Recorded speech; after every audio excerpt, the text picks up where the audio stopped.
Good. Hey, this is Ashley with Supergorge TV on IamSupergorge.com here with the wonderful Melanie Fiona. Since your last album, The Bridge, debuted in 2009, what do you feel like is the biggest change in your life, career-wise and personally?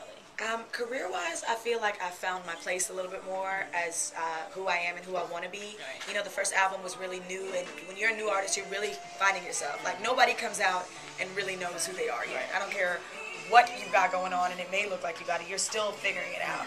And then even that, you're always trying to figure out ways to evolve. So, you know, for me, it was finding my footing, finding my place in the music industry, finding the people who were, you know, gravitate towards my music.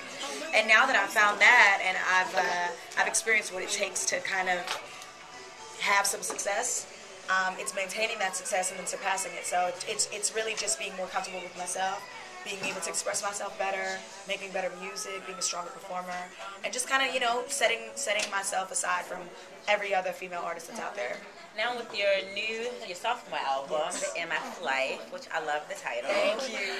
You have the lead single, Gone And Never Coming Back. I've gotten a lot of people asking me, like, you know, what do I think the song means? Is it about a breakup? Is it about somebody dying? Exactly. What's the meaning behind the song? The meaning behind the song is that it's about life, it's about death, it's about loss, it's about love. You know, for me personally, I've experienced both. I've experienced the hurt and the frustration and the anger of having somebody break your heart, really, and then having to be gone and never coming back from that situation. And that's a real thing that I think, you know, when you have to make a decision to do that, you almost have to commit to yourself. And that's really like where a lot of like my Purple Heart tattoo and my Purple Heart mentality comes in, just because when you this is like my promise to myself to always be stronger and better, and that I'm brave. And so whenever I find myself in those situations, I always remember the Purple Heart and why I promise. So thank you. So you know, it's about that, and it is about loss. You know, this year I watched my grandfather lose the love of his life after 61 years, and what that means to have someone gone and never coming back. And I know everyone out there has been in that situation where you either had to close a chapter or a chapter's been closed on you. And that's just real talk, and that's just why I channel my songs and my creative expression in emotion and rooted in that always. With this new album, can we expect like a Toronto collabo with you and Drake? Yeah, I'm working on it. I really am. He's busy, I'm busy, and we're really trying to get it done because, you know, deadlines are crazy. You know, he's working on his artists, he's working on his album. Right. But we've spoken about it. I mean, it's love. Like, he's totally down. It's just making it happen for us to be able to get the time to get in there and do it. So. Over at I'm Super Gorge, where we talk a lot about beauty, Yes. a lot about hair. Okay. Like, I'm like hair crazy. Okay. And you have really good hair. Thank you. What's your hair secret? Okay, my hair secret right now, which is not like the best representation because I'm in radio But mode. it's still good. Thank you. though. But let me tell you, a great haircut is the key to any great hair. It just is. I have a great hairstylist that I work with. He cut my hair. His name is Keith Campbell. Call him the Shout hair, out to Keith. Shout out to Keith, the hair architect. He's amazing. I've never had someone cut my hair to the point that this is not done. Like, this is just And you take can it still out go. and just go. Right. And so I'm into a lot of great products. I'm big into deep conditioning. That's I key. love Do you get Kerastase products. Is that the keratin treatment? No, it's a Kerastase. It's a Kerastase hair mask, Okay. and it's in the white and orange container. Okay. It's called a Deep Intense Therapy mask, I'll I have to think. try it. And it makes your hair feel like silk after. So I try to do that at least once a week if I can. Try to Taking care of your hair is it's important. Very important. And then like for regular, like, you know, if I need some moisture, I love Moroccan oil. Moroccan I oil just is started really- using that. It's so Yeah. good. It's so good. And then just trying to avoid heat as much as possible wherever I can. So like, you know, sometimes I'll like flip the front and like leave the back if I don't have to. Yeah. Right. Also, we talk a lot about relationships. Yes. Are you dating, or is it like something that's on the back burner right now? You know what? Love is always at the forefront of my life because it's the best inspiration for everything. So I always try to take inspiration from every experience, whether it's just some guy I'm talking to, or a guy that I've dated, a guy that I'm dating, a guy that broke my heart. But it is a really difficult thing to be able to date in this life that I'm living.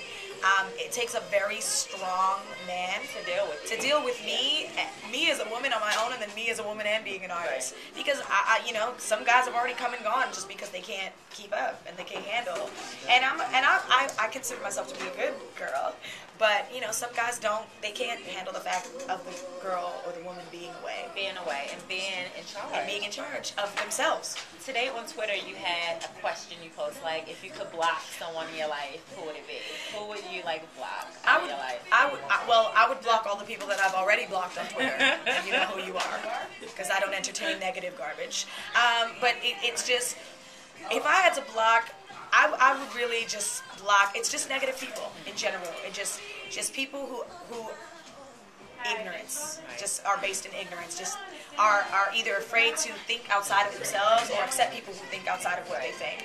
I don't really appreciate that, because I try to be very open, and I feel like that's the only way to be. It just being with being negative is so played out. That's my motto on my it's so played out, and it's just like it's just like people who have nothing else to do but be negative are doing it because they have their own issues. Exactly. And they think that will make them feel better. It doesn't make you look better. No, it doesn't make you look better. And so I'm just always about promoting positivity and keeping it real. And I just, I don't respond to those types of things. And I just Speaking of positivity, we always like to leave our guests, our listeners, with an empowering message for women. Yeah. So what would be your empowering message for women? I think my empowering message for women would just be to be true to who you are. I've learned that in this music industry, so many people have tried to change me to be more like other female examples out there, and that's just not who I am. So I feel like, find what it is that makes you feel beautiful. Find what it is that makes you feel confident. If that's intelligence, if that's love, if that's family, and that's helping people, whatever that is, don't ever dim that for anybody. Because for some reason, people have a real problem when women are too advanced. Don't dumb yourself down. Like, never dumb yourself down. If you are really intelligent, speak that way. If you feel really beautiful, don't ever dim that. If you're super tall, don't ever bend down in a picture. Don't ever bend down in a picture, and never wear flat shoes. And never wear flat shoes. Never. Stand tall. I just feel like beauty and confidence comes from within, and if you show that and exude that from yourself, then you can command that from other people. So don't ever compromise who you are in here, because at the end of the day, when you lie down at night and you look at yourself in the mirror, you think about yourself, you want to be proud of the decisions you made, because you made them for yourself and not for someone else. So I just feel like, just stay true to that. Thank you so much for sitting down and talking to me. Just let everybody know when they can get the MF Life. The MF Life is happening every day, but the album is coming summer-ish. Early, mid, late, Indian, summer. It's coming. But until then, live your MF life. I appreciate your support. Thank you.